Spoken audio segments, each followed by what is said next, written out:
My HOA decided my private land was the perfect spot for their party, and when I disagreed, they called the cops on me for trespassing. What they weren't expecting was for me to pull out the deed and the HOA's own bylaws that proved they were the ones breaking the law. It's amazing how fast a power trip crumbles when it hits a brick wall of legal documents. This isn't just a story about a stubborn neighbor.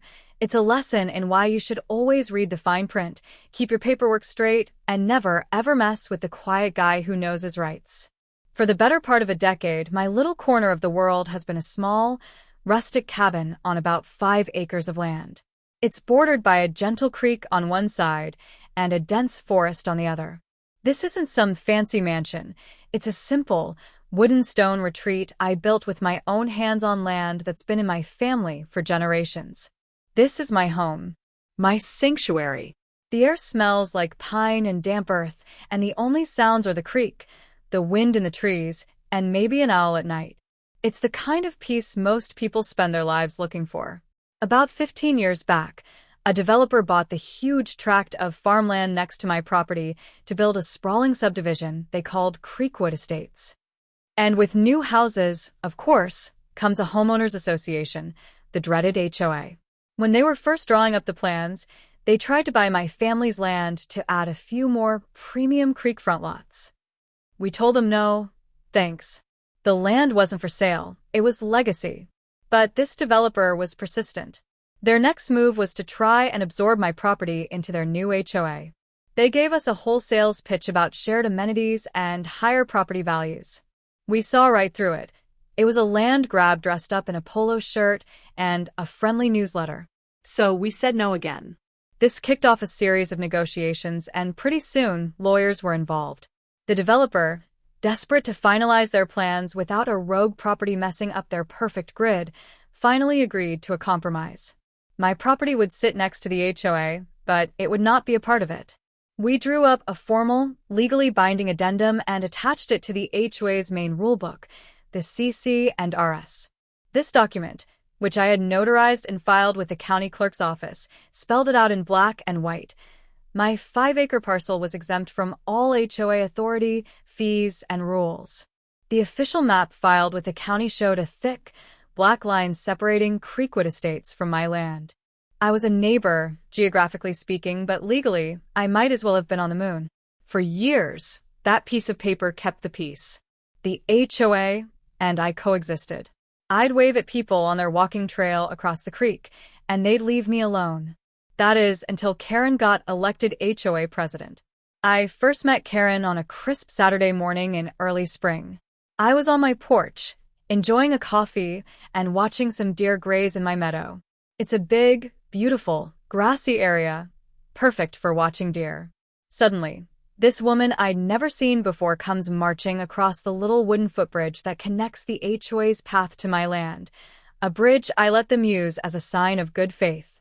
She had the classic, "I demand to see the manager" haircut and was decked out in a bright pink tracksuit. She strode right onto my lawn like she owned the place, a clipboard in her hand. "Hi there," she chirped, her voice way too loud for the quiet morning. "You must be the owner of this cabin." I stood up and gave her a cautious nod. "I am. Can I help you?" Yes. "I'm Karen," she announced, like I was supposed to be impressed. "I'm the new president of the Creekwood Estates Homeowners Association. We're so excited for this year."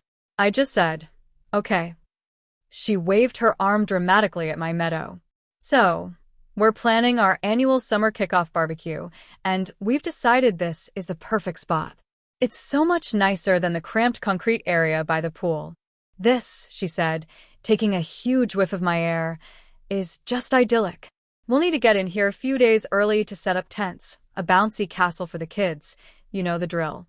The party is the first Saturday in June." I was just waiting for the punchline, but her face was dead serious. The audacity was just breathtaking. She hadn't asked me. She hadn't informed me. I put on my most patient smile. "Karen, I appreciate you thinking of my property, but I'm afraid that's not going to work. This is private land. It isn't part of the HOA." Her smile flickered. She looked confused, like a computer that just got an error message. "What do you mean?" "It's right here. The the big open field by the creek. Of course, it's part of the community. No, it's not, I said, keeping my voice steady. When this development was built, an agreement was made. This property is legally separate. I'm sure if you check the official bylaws and the county plat maps, you'll see the boundary lines. She scoffed, a little puff of indignation. Well, I've seen the maps in our office, and this whole area is marked as community green space. I think you're mistaken. Maybe the old owner didn't tell you. I am the old owner, I said flatly. And I'm the one who signed the agreement. I'm not mistaken. The fake friendliness vanished from her face. The summer kickoff is a tradition, she said, her voice turning hard. It's for the community. For the children. I'm not going to let one selfish person ruin it. We'll be in touch. She spun around and marched back over the bridge, leaving me there with my now cold coffee. I had a bad feeling this was just getting started. Karen seemed like the type of person who doesn't see rules, only things that get in her way. About a week later, the first shot was fired. It was a formal letter on heavy cardstock with the HOA logo at the top, written in that infuriating, condescending tone they love so much. It formally notified me that their barbecue would be held on Community Parcel 7B, a name they'd apparently just invented for my meadow. It cited some vague bylaw about the HOA's right to use common areas for community enrichment. They were literally making up their own reality and trying to drag me into it. I knew I couldn't just ignore it. They'd take that as a yes. So, I went to my fireproof safe and pulled out the file. Inside was the original deed, the county-filed plat map with that beautiful, thick black line and the crown jewel, the notarized addendum to the HOA's own rules that specifically excluded my 5 acres. I made high-quality copies of everything and drafted a polite but rock-solid response. I explained one more time that they were wrong. I reminded them of the legally binding agreement and attached copies of the deed, the map, and the addendum as proof. I finished the letter with, "Any attempt to enter or use my property will be considered trespassing." I sent it via certified mail, signature required. No way they could claim they never got it. For a few weeks, nothing. I actually started to hope my documented smackdown had worked. I should have known better. The next escalation came when I was walking my property line. I saw Karen on the other side of the creek with 2 other HOA board members. They were pointing at my meadow, looking at blueprints. I couldn't hear everything, but I definitely heard Karen say, "The band goes there and we'll put the food tents along the tree line." I walked over the bridge. "Excuse me," I said, and my voice was much harder this time. "Did you not get my letter?" Karen turned, a smug grin on her face. "Oh, we got your little package. Very creative. But the board reviewed the original community plans, and we've decided your documents must be outdated or invalid. That addendum is just some old, forgotten relic." "A notarized document filed with the county isn't a relic, Karen," I snapped, my patience wearing thin. "It's a contract. You are planning to trespass on my private property." One of the other board members, a guy who looked like he'd never had an original thought, puffed out his chest. "We are the HOA. We have the right to enforce the rules for the good of the community." "You only have the right to enforce rules on your own property," I shot back. "This isn't your property. Stay off it." Karen let out a huge, dramatic sigh. "Look, we're trying to be neighborly, but you're being incredibly difficult. The party is happening. Deposits have been paid. If you interfere, you're the one making trouble." They were actually trying to gaslight me into being the bad guy for defending my own home. I just shook my head and walked back to my side of the creek. The line was drawn. They were going to do it, and I knew how this had to end. 2 weeks before the party, they made it official. Glossy flyers went up everywhere announcing the annual summer kickoff barbecue. And there it was, right at the bottom. Location: the beautiful Great Meadow by the creek. They were openly advertising their plan to trespass. It was a direct challenge. I put my document file in a waterproof bag and waited. The first Saturday in June was bright and sunny, perfect weather for a party and for a showdown. Around 9 a.m., the first truck arrived. It rolled right over the footbridge, crushing my grass, and stopped in the middle of my meadow. Two guys got out and started unloading tables and chairs.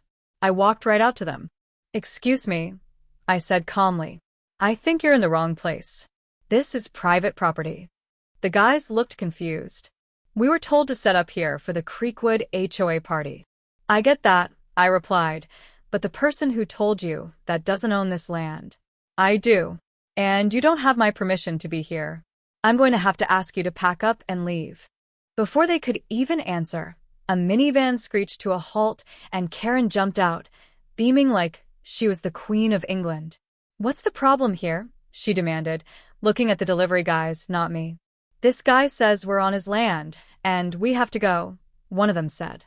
Karen rolled her eyes, so hard I'm surprised they stayed in her head. She turned to me, her voice dripping with condescension. "We're not doing this again. This is community property.